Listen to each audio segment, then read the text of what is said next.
Headlines most affecting Abbotsford this week. Time is ticking down to the provincial election. Attempted murder charges from a 2023 incident. Stolen sea-doos in Mission and Ridge Meadows. And some major sports changes at TWU. Alex will have more coming up in the sports section. All right, Abbotsford, let's get started. The provincial election is Saturday. abbyTV's sister station, Chill TV, will present and Mark Development's 2024 BC Election Night coverage, featuring Louis DeJagger, DJ Pohl, John Less, and a number of surprise commentators. Coverage will start at 7 o'clock with the final analysis. Then the polls close at 8. That's when I'll join you to keep an eye on how you decided. And also, by the way, Elections BC has been reporting record turnout or near record turnout for all the advance polls. Black press reporting that 3 people have been charged in an attempted murder in relation to an assault in January of 23 that left a 32-year-old man critically injured in Abbotsford. According to the provincial court database, charges were laid against Micah Bourdreau, Matthew Gordon Furness, and James Allen Kelly.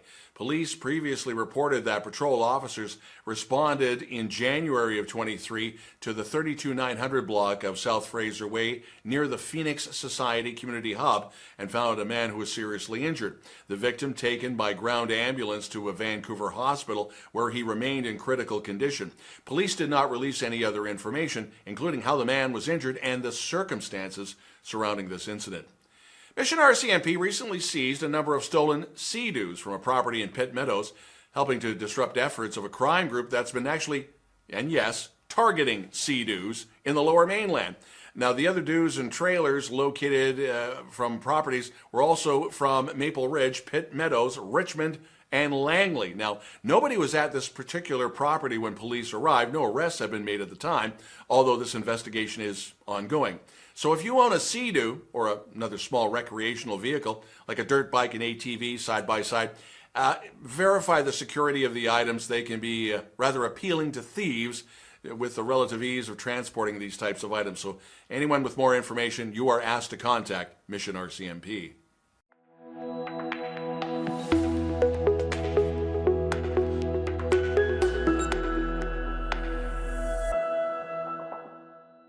Abbotsford School District announcing the launch of a new and enriching resource on each of its school websites.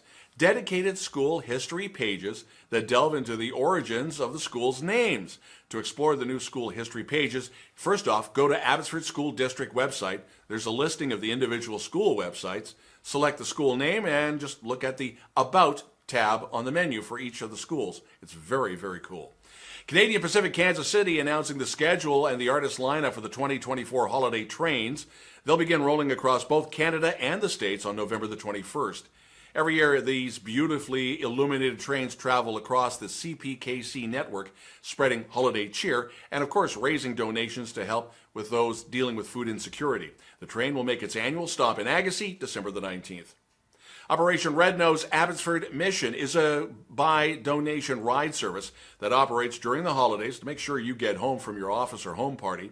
abbyTV has learned that after an absence of a couple of years, the vehicles and volunteers will be back. Details expected to be released in the next few weeks.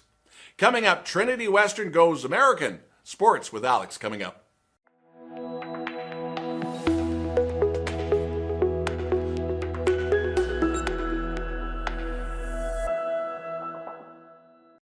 Hello Abbotsford, let's talk some sports.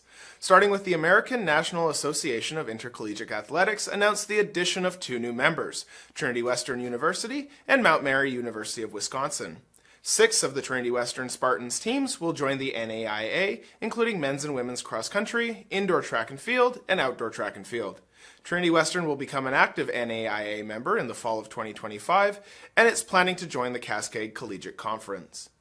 Volleyball fans in BC need to circle March 2026 on their calendars, as the Township of Langley and Trinity Western University will host the U Sports Women's Volleyball Championship for the first time. The 2026 U Sports Women's Volleyball Championship pits the top 8 Canadian women's university volleyball teams in an 11-game tournament for the right to hoist the U Sports Championship trophy and banner. All games will occur at the Langley Events Centre on March 13th to 15th, 2026. In golf, Morgan Best finished tied for 7th individually at 1 over as the UFE Cascades women's golf team captured their 2nd consecutive bronze medal at the Canada West Golf Championships in Kelowna. The 2-day event held at the Okanagan Golf Club started strong for UFE as Best shot a 1-under round of 72 to find herself with a share of the lead after round 1. Lucy Park and Coral Hamad each posted rounds of +5 to score in the count 3 format to put the team in the mix. Meanwhile, the UFE men's team finished 5th. The 2-day event saw Eli Green finish as the top individual Cascade in a tie for 16th. And finally, the season is over for the Langley Rams as the West Shore Rebels went into McLeod Stadium and came out with a 25-21 win in the BCFC semi-final. Langley secured 2nd place, but that didn't help. The Rams gave up a 21-17 lead from Langley Rams social media. Thank you, Ram fam, for all your support this season. We couldn't have done what we did this season without you and your support. West Shore advances to the Cullen Cup final against the undefeated Okanagan Sun, who beat the Huskers last week 50-19. That has been your sports update. Coming up, Cari with the weather.